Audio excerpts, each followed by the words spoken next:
Hi, ഞാനുണ്ടല്ലോ ഇന്ന് ചെയ്യാൻ പോണ വീഡിയോ എന്താണെന്നറിയോ? ഞാനിവിടെ നേരിടുന്ന ഒരു പ്രശ്നത്തെപ്പറ്റി പറയുവാണ് കേട്ടോ. അത് പറയാൻ വേണ്ടിയിട്ടാണ് ഞാൻ ഒരു വീഡിയോ ചെയ്യാമെന്ന് വിചാരിച്ചത്. ഇവിടെയെന്ന് പറഞ്ഞു കഴിഞ്ഞാൽ ബാംഗ്ലൂർ ഞാൻ നേരിടുന്ന ഒരു പ്രശ്നം, പ്രധാനപ്പെട്ട പ്രശ്നമാണത്. അതായത് എനിക്ക് മലയാളം മാത്രമേ അറിയുള്ളൂ, വേറെ യാതൊരു ഭാഷയും അറിയില്ല. ഇംഗ്ലീഷ്, ഹിന്ദി അവനൊന്നും അറിയില്ല എന്നുള്ളത് എന്നെ സംബന്ധിച്ച് അത് വലിയൊരു പ്രശ്നമാണ് കേട്ടോ. അത് ഇവിടെ താമസിക്കുന്ന എല്ലാവർക്കും ഇംഗ്ലീഷ്, ഹിന്ദിയൊന്നും അറിയാൻ പാടില്ലാത്ത എല്ലാവരും നേരിടുന്ന പ്രശ്നമായിരിക്കും ഇത്. അപ്പം ഞാനെന്താണെന്ന് വെച്ച് കഴിഞ്ഞാൽ എൻ്റെ മോളും വീട്ടിലിരിക്കാനാണെങ്കിൽ എനിക്ക് മലയാളം മാത്രം മതി. വീട്ടിലിരിക്കാനും ഈ ഫ്ലാറ്റിൽ ഞങ്ങൾക്ക് താഴെ പ്ലേ ഗ്രൗണ്ടിൽ പോയി സാൻവിക്കുട്ടിയെ കളിക്കാൻ കൊണ്ടുപോകുമ്പോൾ അവിടെ കുറേ മലയാളി അമ്മമാർ, എന്നെപ്പോലുള്ള അമ്മമാരും കുറേ പിള്ളേരൊക്കെ ഉണ്ട്. പിന്നെ ജോലിയുള്ള പെൺപിള്ളേരും ഉണ്ട്. അപ്പോൾ അവരെല്ലാവരുമായിട്ടും മലയാളത്തിൽ അങ്ങനെ പറഞ്ഞ് കുഴപ്പമൊന്നുമില്ല, ഞാനിവിടെ ഹാപ്പിയാണ്. അതല്ലാതെ നമ്മൾ ഒരത്യാവശ്യത്തിന് ഒറ്റയ്ക്കൊന്ന് പുറത്തേക്ക് പോകണമെന്നുണ്ടെങ്കിൽ നമുക്ക് പണി കിട്ടും. കാരണം മലയാളം മാത്രം കൊണ്ട് ഇവിടെ ജീവിക്കാൻ പറ്റില്ല. അപ്പോൾ എന്നെപ്പോലെ തന്നെ കേരളത്തിൽ നിന്ന് വന്നേക്കണ അമ്മമാരും ഇവിടെയുണ്ട്. അവർക്കും ഇത് തന്നെയാണ് അവസ്ഥ. അവർക്കും മലയാളം മാത്രം അറിയാവുന്നതുകൊണ്ട് ഭയങ്കര പ്രശ്നമാണ്. അപ്പോൾ മലയാളം അല്ലാതെ വേറെ എന്തെങ്കിലുമൊക്കെ ഒരു ഭാഷകൾ പഠിച്ചിരിക്കുന്നത് എപ്പോഴും നല്ലതാണ്. ഇനിയാണെങ്കിലും ഞാനാണെങ്കിൽ പണ്ട് ഞാൻ എൻ്റെ നാട്ടിൽ താമസിച്ചിരുന്ന സമയത്ത് ഞാനൊരിക്കലും വിചാരിച്ചിരുന്നില്ല ഞാൻ ബാംഗ്ലൂർ വന്ന് താമസിക്കുമെന്ന്. അപ്പം മോളുടെ കൂടെ ഞാൻ ബാംഗ്ലൂർ വന്ന് താമസിക്കണം. അപ്പം അതുപോലെ പല സ്ഥലത്തും പോയി താമസിക്കുന്ന അമ്മമാരൊക്കെ ഉണ്ടായിരിക്കും, അച്ഛന്മാരോ അമ്മമാരും ഒക്കെ ഉണ്ടാവും. മലയാളം കൊണ്ടൊന്നും ഒരു സ്ഥലത്തും ഒരു പരിപാടിയും നടക്കില്ല. അപ്പം എനിക്ക് തന്നെ എൻ്റെ മോളും മോനും ജോലിക്ക് പോണ സമയത്ത് സാൻവിക്കുട്ടിയെ വിളിക്കാൻ പോകണം, ചില ദിവസങ്ങളിൽ വിളിക്കാൻ പോകണം. അപ്പോഴെങ്ങനെയാണെന്ന് വെച്ച് കഴിഞ്ഞാൽ ഉബർ വിളിച്ച് തരുമ്പോൾ ഉബർ ഡ്രൈവർമാർ ഇവിടെയുള്ള ആൾക്കാരായിരിക്കും, കർണാടകക്കാരായിരിക്കും. അവർ കന്നഡയും ഹിന്ദി പറയും. ഈ രണ്ടും എനിക്ക് പറഞ്ഞാൽ മനസ്സിലാവില്ല. അതുകൊണ്ട് എനിക്കത് ഭയങ്കര ടെൻഷനാണ്. അങ്ങനെ വിളിക്കാൻ പോകേണ്ട ദിവസങ്ങളിലൊക്കെ എനിക്ക് ഭയങ്കര ടെൻഷനാണ്. പിന്നെ കൂടുതലും ഇവിടെ ഉബർ ഡ്രൈവർമാരൊക്കെ മലയാളികളാണ്. അതായത് ഇപ്പോൾ ഒരു 10 പേരെ ഞങ്ങൾ വിളിച്ചിട്ടുണ്ടെങ്കിൽ അത് 7 പേരും മലയാളികളെയാണ് കിട്ടിയേക്കണം, ഡ്രൈവർമാർ. അങ്ങനെ കിട്ടിയാൽ രക്ഷപ്പെട്ടു. നമുക്ക് കാര്യങ്ങളൊക്കെ എല്ലാം നല്ല ധൈര്യമായിട്ട് കയറി പോകാം. പിന്നെ സ്കൂളിൽ ചെല്ലുമ്പോൾ ടീച്ചർ എന്തെങ്കിലും പറയുമോ എന്നുള്ള ഒരു ടെൻഷൻ, അത് വേറൊരു ഭാഗത്ത്. അത് ടീച്ചർ പറയുകയാണെങ്കിൽ ഇംഗ്ലീഷിലല്ലേ പറയുള്ളൂ, പറയുമ്പോൾ അത് മനസ്സിലാവില്ല. പിന്നെ മനസ്സിലായാൽ തന്നെയും തിരിച്ച് ടീച്ചറോട് അങ്ങോട്ട് പറയാനൊന്നും അറിയില്ല. അപ്പോഴെങ്ങനെയാണെന്ന് വെച്ചെങ്കിലും ഞാൻ ഗ്രാൻഡ്മയാണല്ലോ, അപ്പോൾ എനിക്ക് I don't know English, only Malayalam എന്നൊക്കെ പറഞ്ഞ് അങ്ങനെ തടി തപ്പി ഞാൻ ഇതുവരെ എനിക്ക് അങ്ങനത്തെ ഒരു ഇതൊന്നും ഫേസ് ചെയ്യേണ്ടി വന്നിട്ടില്ല. എങ്കിലും അങ്ങനെ ഉണ്ടെങ്കിൽ തന്നെ എനിക്ക് അങ്ങനെ തടി തപ്പി പോരാം. ടീച്ചർ ഇവരെ അച്ഛനെയും അമ്മയൊക്കെ വിളിച്ചിട്ട് പറഞ്ഞോളും, എനിക്കതൊരു വിഷയമല്ല. പിന്നെ ഡ്രൈവർമാരോടൊക്കെ എന്തെങ്കിലും പറയാനുണ്ടെങ്കിൽ അതൊന്നും നടക്കില്ല. അപ്പോൾ ഇവിടെ കൂടുതലും ആൾക്കാരും ഹിന്ദി പറയണേ ഞാൻ കേട്ടേക്കണത്, കന്നഡയേക്കാൾ കൂടുതൽ ഹിന്ദി. ഇത് കന്നഡ എന്ന് പറയുമ്പോൾ ഇവിടെയുള്ള ആളുകൾക്കല്ലേ കന്നഡ അറിയാൻ പറ്റുള്ളൂ. പുറത്തുനിന്ന് വന്ന് താമസിക്കുന്ന ആൾക്കാർ കൂടുതലുള്ള സ്ഥലമല്ലേ ഇവിടെ. അപ്പോൾ ഇവിടെ കൂടുതലും എല്ലാവരും യൂസ് ചെയ്യണത് ഹിന്ദിയാണ്. ഹിന്ദി പഠിച്ചിരിക്കേണ്ട വലിയൊരു ആവശ്യമാണെന്ന് ഇപ്പം എൻ്റെ ഒരു വലിയൊരു ആവശ്യമാണ് ഹിന്ദി പഠിക്കണം എന്നുള്ളത്.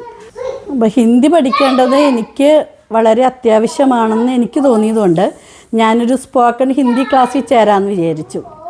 അപ്പോൾ ഇംഗ്ലീഷ് പറയണത് എന്താണെന്ന് വെച്ച് കഴിഞ്ഞാൽ ഇവിടെ ജോലിയുള്ള പെൺപിള്ളേരും പിന്നെ കൊച്ചുകുട്ടികൾ, സ്കൂളിൽ പോകുന്ന കുട്ടികളും മാത്രമേ ഇംഗ്ലീഷ് പറയണുള്ളൂ.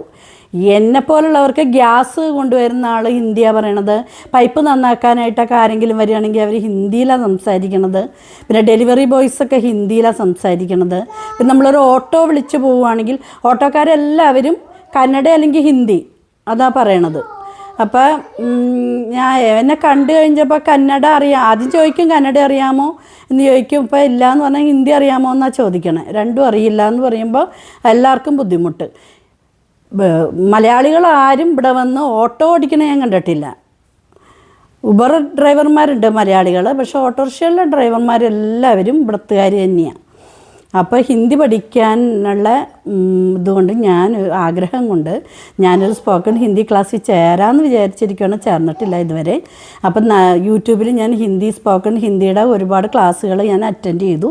എന്നിട്ട് ഒരു ബുക്ക് എടുത്തിട്ട് പേന എടുത്തിട്ട് അതിലിങ്ങനെ എല്ലാം എഴുതി കഴിഞ്ഞ് എല്ലാം എഴുതിയെങ്കിലും എത്ര നമ്മൾ എഴുതി പഠിച്ചാലും എത്ര കാണാതെ പഠിച്ചാലും അതൊന്നും പഠിക്കാൻ പറ്റില്ല എന്നാണ് എൻ്റെ ഒരു അഭിപ്രായം. ഞാനതൊക്കെ കുറേ ട്രൈ ചെയ്ത ആളാണ്. അത് കഴിഞ്ഞ് ഹിന്ദിയൊക്കെ എപ്പോഴും സംസാരിച്ച് തന്നെ പഠിക്കണം. ഇംഗ്ലീഷാണെങ്കിലും ഹിന്ദി ആണെങ്കിലും സംസാരിച്ച് തന്നെ പഠിച്ചാലേ അത് ശരിയാവുള്ളൂ. അപ്പോൾ അതുകൊണ്ട് ഞാൻ അതിൻ്റെ ഒരു ക്ലാസ്സിൽ ചേരാമെന്ന് തന്നെ വിചാരിച്ചു. ഇപ്പോൾ റെഗുലർ ക്ലാസ്സിൽ അപ്പോൾ എങ്ങനെയാണെന്ന് വെച്ച് കഴിഞ്ഞാൽ കറക്റ്റ് 1 മണിക്കൂർ ക്ലാസ് ഉണ്ടാവും. ആ സാറ് പറയുന്ന ക്ലാസ് തന്നെ നമ്മൾ അറ്റൻഡ് ചെയ്യണം. അപ്പോൾ ആ സമയത്ത് നമ്മൾ പണിയെല്ലാം തീർത്ത് നമ്മൾ വന്നിരിക്കും. അല്ലെങ്കിൽ ഇപ്പോൾ നമ്മൾ യൂട്യൂബിൽ കൂടി പഠിക്കാമെന്നൊക്കെ പറയുമ്പോൾ ഇന്ന് പഠിച്ചു, ഇന്ന് കുറേ എഴുതി വെച്ചു, നാളെ വേറെ പണി എന്തെങ്കിലും ഉണ്ടാകുമ്പോൾ ആ പണി തിരക്കിലേക്കോ ഇന്ന് വേണ്ട എന്ന് വയ്ക്കും. ക്ലാസ് ആകുമ്പോൾ കറക്റ്റായി നമ്മൾ അറ്റൻഡ് ചെയ്യും. പിന്നെ നമ്മൾ ഫീസ് കൊടുക്കുന്നതും കൂടിയാണല്ലോ, അതിൻ്റെ ഒരു ചൂടും കൂടി ഉണ്ടാവും.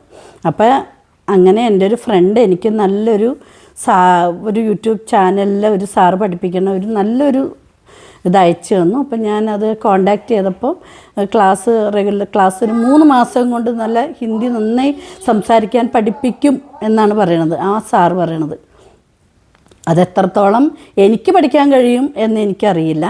3 മാസം കൊണ്ട് പഠിക്കാൻ കഴിയുമോ എന്നറിയില്ല. പിന്നെ പഠിക്കാനൊക്കെ പ്രായം ഒരു തടസ്സമല്ലെന്നല്ലേ പറയണത്. അപ്പം ഞാൻ ഈ പ്രായത്തിലും അതിങ്ങനെ ശ്രമിച്ച് നോക്കുകയാണ്. ഹിന്ദി പഠിക്കാൻ 3 മാസം കൊണ്ട് പഠിക്കാൻ പറ്റിയില്ലെങ്കിലും അത് ചിലപ്പോൾ കുറച്ച് നീണ്ടു പോയേക്കാം. എങ്കിലും ഞാനത് പരിശ്രമിക്കാൻ തുടങ്ങുവാണ്. പിന്നെ ഇവിടെ ഹിന്ദി പഠിച്ച ഹിന്ദികളൊക്കെ ചെന്ന് പറയാൻ ഇവിടെ ഒരുപാട് ആളുകളുണ്ട്. ഇവിടെ നോർത്ത് ഇന്ത്യൻസൊക്കെ ഇവിടെ ഒരുപാടുണ്ട്. അപ്പോൾ അവരോടൊക്കെ നമുക്ക് ഹിന്ദി സംസാരിക്കാം. നമ്മൾ പഠിച്ച കാര്യങ്ങളെല്ലാം ഒന്ന് ട്രൈ ചെയ്തൊക്കെ നോക്കാം. അങ്ങനെ പഠിക്കുമെന്ന് വിചാരിക്കുന്നു. ഞാനുണ്ടല്ലോ, ഇന്നലെ ഞാനൊരു സ്ഥലം വരെ പോയപ്പോൾ ഞങ്ങൾക്ക് കിട്ടിയ ആ ഉബർ ഡ്രൈവർ മലയാളിയായിരുന്നു. അപ്പോൾ ആ മലയാളി ഒരു കൊച്ചു പയ്യൻ.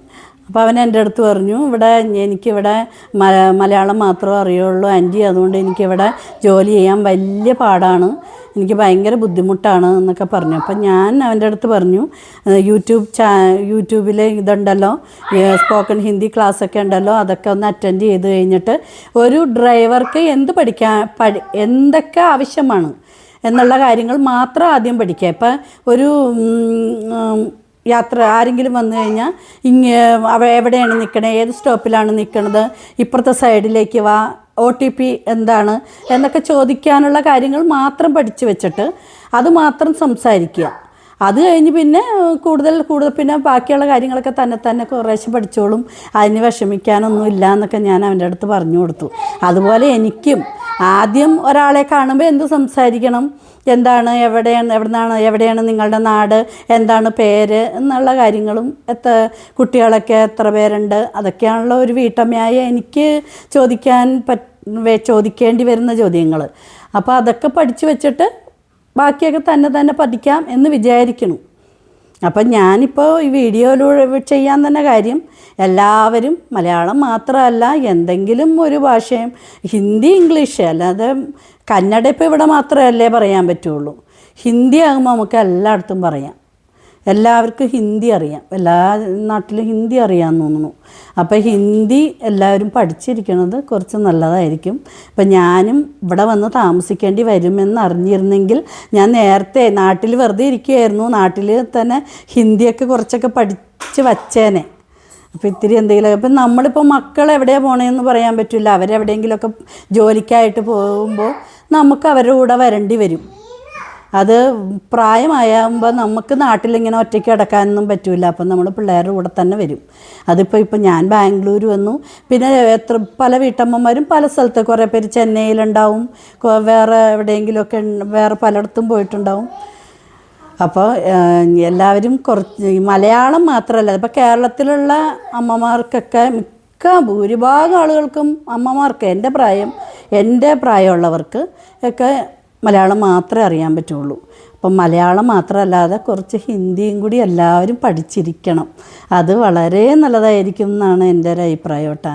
ഞാനിത് പറഞ്ഞത് എല്ലാവരും എന്തെങ്കിലും ഗുണം ആർക്കെങ്കിലും ഉണ്ടാവട്ടെ എന്ന് വിചാരിച്ചിട്ടാണ് പറഞ്ഞത്. നമ്മൾ നാട്ടിൽ തന്നെ കിടക്കുമെന്ന് വിചാരിക്കേണ്ട. പ്രായമാകുമ്പോൾ നമ്മൾ മക്കളുടെ അടുത്തേക്ക് പോകേണ്ടി വരും.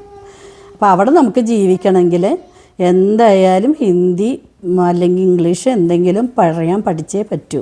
ഇപ്പം എനിക്ക് തന്നെ ഒരസുഖം വന്നു കഴിഞ്ഞാൽ പുറത്തേക്ക് പോയാൽ പിള്ളേർക്ക് എൻ്റെ കൂടെ പിള്ളേരില്ലാതെ എനിക്ക് പുറത്തിറങ്ങാൻ പറ്റില്ല. ഒരസുഖം വന്നു കഴിഞ്ഞാൽ എനിക്ക് തന്നെ ഡോക്ടറെ കാണാൻ പോകാൻ പറ്റില്ല. ഡോക്ടർ പറയണതൊക്കെ മനസ്സിലാവണ്ടേ, ഡോക്ടറോട് എൻ്റെ രോഗത്തെപ്പറ്റി അങ്ങോട്ട് പറയണ്ടേ.